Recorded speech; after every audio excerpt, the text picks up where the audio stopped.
Hey, c'est tout le monde, c'est Thomas. Aujourd'hui on se retrouve pour une nouvelle vidéo où j'avais envie de vous parler et de vous emmener avec moi dans une balade. Je me suis pris d'amour pour le vélo et en fait juste de sortir de faire du vélo à la fin de ma journée. C'est quelque chose qui a été qui est très important pour moi et qui me permet d'avoir plus d'inspiration. Donc aujourd'hui je vais explorer avec vous les moyens que j'ai trouvés pour avoir un peu plus d'inspiration et de ce que les gens appellent le génie créatif pour essayer de le déclencher et de l'activer. Ouah, changement de main. Ok. Le premier conseil que je voudrais vous donner, c'est de faire exactement ce que je fais. Quand vous faites des photos, des vidéos, vous êtes constamment dans le but de créer. Et la création, c'est comme un muscle. Oui, il faut le faire travailler, mais il y a des moments où il faut savoir le laisser se reposer et aussi de trouver un moyen pour lui de se calmer et de se concentrer sur autre chose. Ou même de ne plus se concentrer du tout.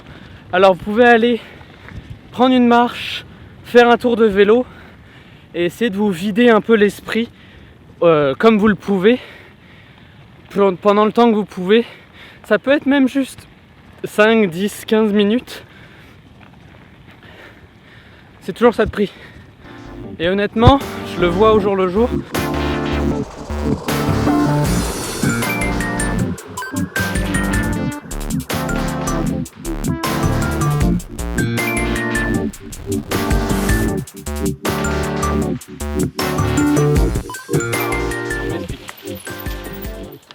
Souvent, en tant que créateur, on se retrouve à créer constamment.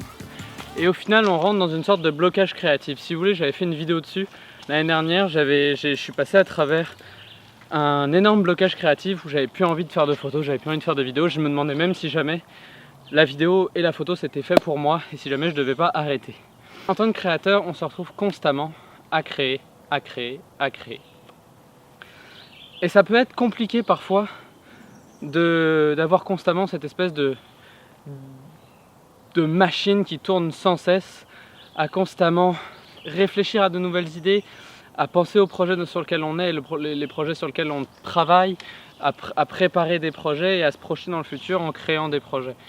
Que ce soit de la photo, de la vidéo, de l'art ou quoi que ce soit, je pense qu'on est tous touchés par ça où au bout d'un moment on a juste besoin de s'arrêter et de prendre le temps de dire ok, maintenant ça c'est ma vie, comment je peux faire pour que ce soit le plus balancé de chaque côté. Il ne faut pas que ce soit que du travail ou que du plaisir. Il faut qu'il y ait un savant mélange des deux.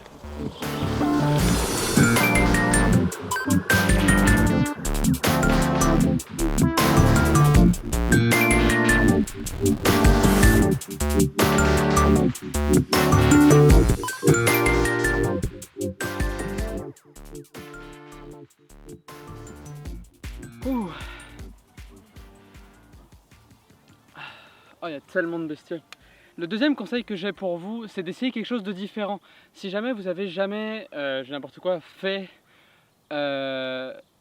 jamais pris le temps d'écrire ce qui s'est passé dans votre journée, qu'est-ce que vous êtes fier, qu'est-ce que vous pensez améliorer, peut-être que ça peut être la solution. Essayez quelque chose de différent pour activer une autre section de votre cerveau et de ce fait-là, générer encore de l'énergie créative pour développer vos projets qui vous tiennent à cœur. Je me suis dit, qu'est-ce que je peux faire, qu'est-ce que je peux implémenter dans mon quotidien pour justement changer un peu mes habitudes et essayer d'apprendre quelque chose de nouveau, essayer de développer un nouveau sens d'intérêt. Et pour le coup, j'ai pas été très original, je me suis mis à écouter des podcasts. Ça s'appelle The Ground Up Show et c'est génial. J'ai commencé il y a à peu près une semaine et pour vous donner un ordre d'idée, la première sortie que j'ai faite, j'étais parti pour écouter 3 épisodes, c'est environ 10-15 minutes les épisodes. J'en ai écouté 6 one shot. Je vais y aller dans une phrase très spirituelle, mais c'est parce que j'ai pas de meilleur terme pour le dire. Ça m'a ouvert les chakras, entre guillemets, pour créer plus et pour ouvrir un peu plus mon ouverture vers le monde créatif. En fait, comme je le disais dans mon premier conseil, la créativité pour moi est un muscle, il faut l'entraîner et le reposer. Je le repose en faisant du vélo, mais je l'entraîne, on va dire, d'une autre manière. C'est-à-dire que je l'entraîne de manière passive. C'est-à-dire qu'en écoutant le récit des autres, j'apprends, que ce soit, encore une fois, sur n'importe quel sujet. Donc mon deuxième conseil, c'est vraiment ça, c'est d'essayer quelque chose de nouveau. réfléchissez, ça peut être n'importe quoi. J'ai même pensé à faire de la gravure sur de la roche avec une Dremel. Ça peut être vraiment n'importe quoi, tant que c'est quelque chose de différent que ce que vous avez l'habitude de faire dans votre quotidien. Moi je continue ma sortie de vélo parce que là je me fais bouffer de partout et c'est globalement le même.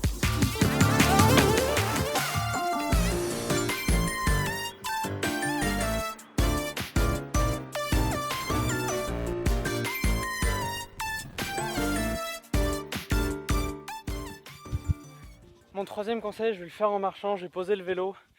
Mon troisième conseil, c'est de lire.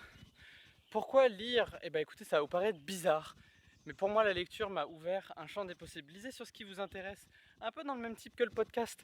Essayez d'apprendre quelque chose de nouveau, essayez de changer. Je m'amuse à lire en ce moment Story Behind the Image de Corey Reich. C'est incroyable, cet homme-là a fait tellement de photos que je connaissais avant, mais je ne savais pas que c'était lui.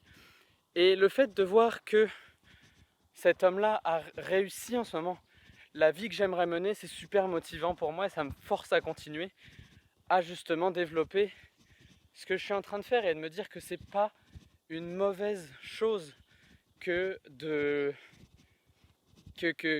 que je fais, qu'il parle de ses erreurs, il parle de vraiment tout. Et en parlant de vraiment tout, ses erreurs sont ressorties, il explique des bêtises tellement facilement évitables. Pour moi, cette lecture-là de ce livre est absolument une bouffée d'air et de bonheur pour moi, parce que justement, elle me permet de m'évader et de me dire que ce que je suis en train de faire, ça peut marcher. J'espère que cette vidéo aura plu, elle était un peu différente de ce que j'ai l'habitude de faire, mais vraiment je varie les concepts, j'essaye quelque chose de nouveau. J'espère que ça vous aura plu. Sur ce, je vous dis, faites de bonnes photos, faites de belles vidéos, essayez de faire quelque chose de différent, et je vous dis à la semaine prochaine pour une nouvelle vidéo. Ciao!